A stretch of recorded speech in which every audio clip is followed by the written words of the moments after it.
नमस्कार, आपण पाहत आहात पुणे लाईव्ह न्यूज। पाहुयात आज दिवसभरातील ठळक घडामोडी। चाकणजवळील वाकी तालुका खेड येथे प्लास्टिक मोल्डिंग कंपनीला भीषण आग लागल्याची घटना मध्यरात्री घडली। ही भीषण आग आटोक्यात आणण्यासाठी अग्निशमन दलाला मोठी कसरत करावी लागली। याबाबत प्राप्त झालेल्या प्राथमिक माहितीनुसार मारुती इंडस्ट्रियल इस्टेट पत्रेवस्ती वाकी येथील प्लास्टिक मोल्डिंग कंपनीला ही आग लागली। चाकण, आळंदी, राजगुरुनगर नगर परिषद अग्निशमन दलाकडून उशिरापर्यंत ही भीषण आग आटोक्यात आणण्याचे प्रयत्न सुरू होते। सुदैवाने या आगीत कुठलीही जीवितहानी झाली नाही, मात्र कोट्यवधी रुपयांच्या मालमत्तेचे आणि यंत्रसामग्रीचे नुकसान झाल्याची माहिती समोर आली आहे। ही आग नेमकी कशामुळे लागली याचे नेमके कारण अद्याप समोर आले नाही।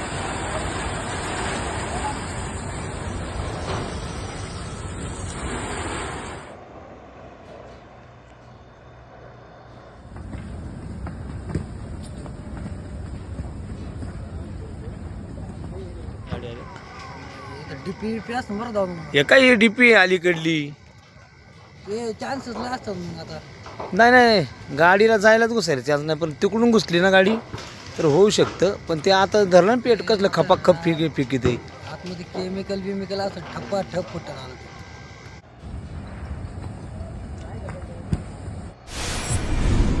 चाकण तळेगाव मार्गावर पुन्हा एकदा भरधाव वेगातील अवजड वाहनामुळे आणखी एक बळी गेला आहे। एका भरधाव ट्रकने दुचाकीला धडक दिली व या अपघातामध्ये गंभीर जखमी झालेल्या दुचाकीस्वार तरुणाचा उपचार सुरू असताना मृत्यू झाला। पहाटे 6च्या सुमारास चाकण तळेगाव रोडवर हा अपघात झाला। नितीन संपत गारगोटे, वय वर्ष 26, राहणार वाकी, तालुका खेड असे मृत्यू झालेल्या तरुणाचे नाव आहे। या प्रकरणी केतन निवृत्ती कड, वय वर्ष 46, राहणार वाकी, तालुका खेड यांनी पोलीस ठाण्यात फिर्याद दिली आहे। पोलिसांनी विठ्ठल बाबूराव मोरे, वय वर्ष 46, राहणार हडपसर, पुणे याच्या विरोधात गुन्हा दाखल करण्यात आला आहे। नितीन दुचाकीवरून चाकण तळेगाव रोडने जात होते, त्यावेळी समोरून आलेल्या ट्रकने नितीन यांच्या दुचाकीला धडक दिली। अपघातात नितीन गंभीर जखमी झाला व त्यातच त्याचा मृत्यू झाला।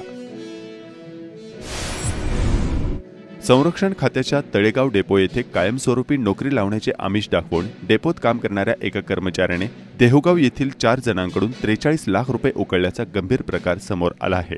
आरोपीने आर्मीचे सिम्बॉल असलेल्या पत्रावर खोट्या सह्या, शिक्क्यांचे बनावट नियुक्तीपत्र व प्रवेशपत्र देऊन नोकरी न लावता फसवणूक केली। सुभाष मगन पवार, वय वर्ष 51, राहणार खालुंबरे, तालुका खेड असे अटक केलेल्या कर्मचाऱ्याचे नाव आहे। कविता कैलास टिळेकर यांनी पोलीस ठाण्यात फिर्याद दिली आहे। आरोपी पवार हा तळेगाव डेपोमध्ये पॅकर या पदावर काम करतो। गेल्या वर्षभरापासून तो कामावर गेलेला नाही। आरोपी पवार याने फिर्यादी टिळेकर आणि इतर 3 लोकांना संरक्षण विभागाच्या तळेगाव डेपो येथे कायमस्वरूपी नोकरी लावतो असे सांगून शासकीय कागदपत्रे दाखवले आणि 43 लाख रुपये लाटले। पुणे नाशिक राष्ट्रीय महामार्गावर मागील 5 दिवसांपासून अतिक्रमण कारवाई सुरू आहे। शुक्रवारी दिनांक 7 मार्च 2025 रोजी देखील मोठ्या पोलीस बंदोबस्तात अतिक्रमणांवर कारवाई करण्यात आली। चाकणमधील आंबेठाण चौक ते राजगुरुनगर बाजूच्या रस्त्याच्या लगत असलेली अतिक्रमणे पाडण्यात येणार असल्याचे प्रशासनाने कळवले होते। त्यानुसार रस्त्याच्या मध्यापासून 22.5 मीटर अंतरावर खुणा करून देण्यात आल्या होत्या। चाकणमधील अनेक रस्त्याच्या लगतच्या नागरिकांनी स्वतःहून आपापली रस्त्याच्या लगतची अतिक्रमणे प्रशासनाने कारवाई करण्यापूर्वीच रात्री आणि शुक्रवारी सकाळी काढून घेतले। उर्वरित अतिक्रमणांवर प्रशासनाने कारवाई केली। चाकण आणि लगतच्या भागात झपाट्याने शहरीकरण होत असल्याने वाहतूक कोंडी मोठ्या प्रमाणात वाढली आहे।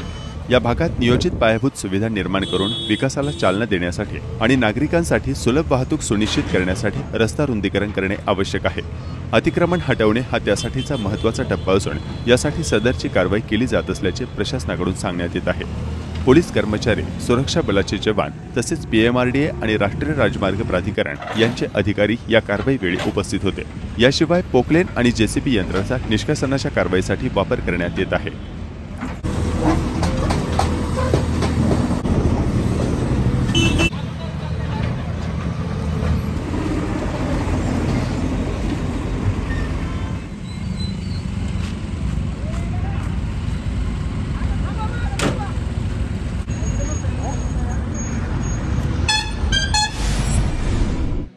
अतिक्रमण कारवाई करताना सर्वत्र रस्त्याच्या मध्यापासून 22.5 मीटर अंतरावर कारवाई केली जात आहे। मात्र वाकी येथील नदी पुलावर पुलाच्या भागात रस्त्याच्या मध्यापासून 30 मीटर अंतरावर कारवाई करण्यात येणार आहे, कारण या भागाचे तेवढ्या अंतराचे भूसंपादन करण्यात आलेले आहे।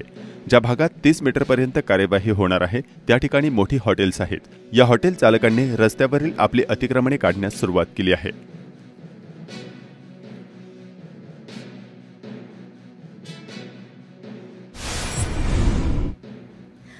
अतिनाशिक महामार्ग अतिक्रमण कारवाईच्या टप्प्यात चाकण नगर परिषद जलशुद्धीकरण केंद्र आणि अग्निशमन केंद्र देखील आहे। रस्त्याच्या मध्यापासून 22.5 मीटर अंतरावर भारतीय राजमार्ग प्राधिकरण यांनी मार्किंग केलंय। शुक्रवारी दुपारी 4 वाजता 2 जेसीबी मशीनसह अतिक्रमण पाडण्यासाठी अधिकारी आले। मात्र चाकण नगर परिषद मुख्याधिकारी चंद्रकांत भोसले यांनी संबंधित अधिकारी यांना जलशुद्धीकरण केंद्र इमारत संरक्षण भिंत काढण्यासाठी काही दिवस द्यावे आणि बंद पडलेली वाहनं लगेचच आम्ही काढतो अशी विनंती केली।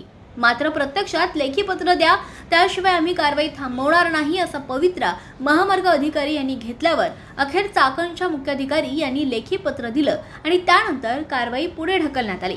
याबाबतची माहिती महामार्ग अधिकारी यांनी सांगितली आहे। सामान्य नागरिकांवर सरसकट कारवाई करणाऱ्या अतिक्रमण पथकानं चाकण पालिकेला मात्र वेळ दिला असल्याची बाब समोर आली आहे। प्रशासनाकडून अतिक्रमण कारवाई केली जाणार असल्याचं स्पष्ट झाल्यानंतर अनेक नागरिकांनी स्वतः आपापली अतिक्रमणे रातोरात काढलीत। यासाठी क्रेन, जेसीबी, पोकलन यंत्र मागवण्यात आली। त्यामुळे रस्त्याच्या लगतच्या भागातून गेलेल्या विविध ग्रामपंचायतीच्या पाणीपुरवठा योजना ठिकठिकाणी फुटल्याचं चित्र पाहायला मिळतंय। मेदनकरवाडीची पाणीपुरवठा योजना वाक्येत फुटल्यानं पाण्याचा मोठा अपव्यय निर्माण झालाय।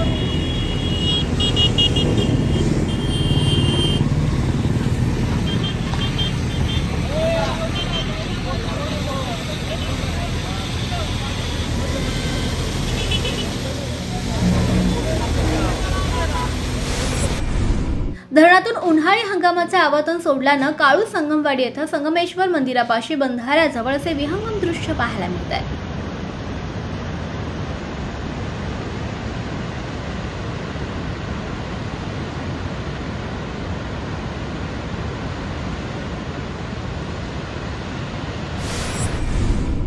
प्रधानमंत्री घरकुल आवास योजनेतील 3456 घरकुले लाभार्थ्यांना मंजूर झाली असून यापैकी 2785 लाभार्थींना पहिला हप्ता वितरित करण्यात आला। या घरकुलाचे भूमिपूजन करून या कामाचा शुभारंभही करण्यात आलाय। चाकण मार्केटवरील कमान आणि शेतकऱ्यांना शुद्ध पाणी मिळावं यासाठी उभारण्यात आलेल्या आरो प्लांटचं उद्घाटन शनिवारी 8 मार्च 2025 रोजी करण्यात येणार असल्याचं खेड कृषी उत्पन्न बाजार समिती प्रशासनाकडून सांगण्यात आलंय। काळूस गावामध्ये एकूण शेतकरी संख्या 4486 असून यापैकी 1131 शेतकरी हे पीएम किसान योजनेचा लाभ घेतात। फार्मर आयडी काढून घेणं हे अनिवार्य असल्याचं काळूसच्या गाव कामगार तलाठी यांनी सांगितलंय। नोंदणी आहे, तथापि काळूस गावामध्ये चाकणमधील सर्वच चौकात प्रवासी वाहतुकीच्या रिक्षा सर्रासपणे रस्त्यात अशा आडव्या तिडव्या लावलेल्या असल्याच्या तक्रारी पुणे लाईव्हच्या दर्शकांनी याबाबतचे व्हिडिओ पाठवून केलाय। संबंधित रिक्षा चालक रस्त्यात आडव्या रिक्षा लावून दादागिरी करत असल्याच्या तक्रारी आता नागरिक करतायत।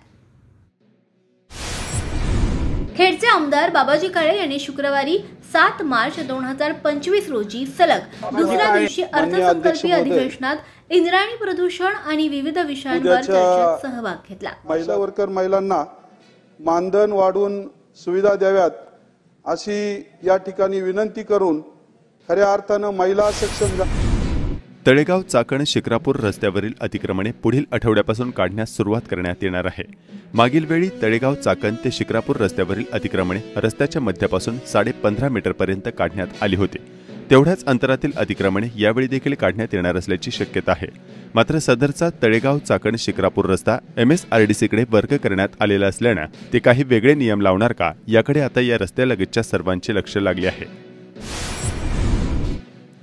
खेड तालुका खरेदी विक्री संघाच्या 18 जागांपैकी 9 जागा बिनविरोध झाले असून 9 जागांसाठी रविवारी दिनांक 9 मार्च रोजी मतदान होणार आहे।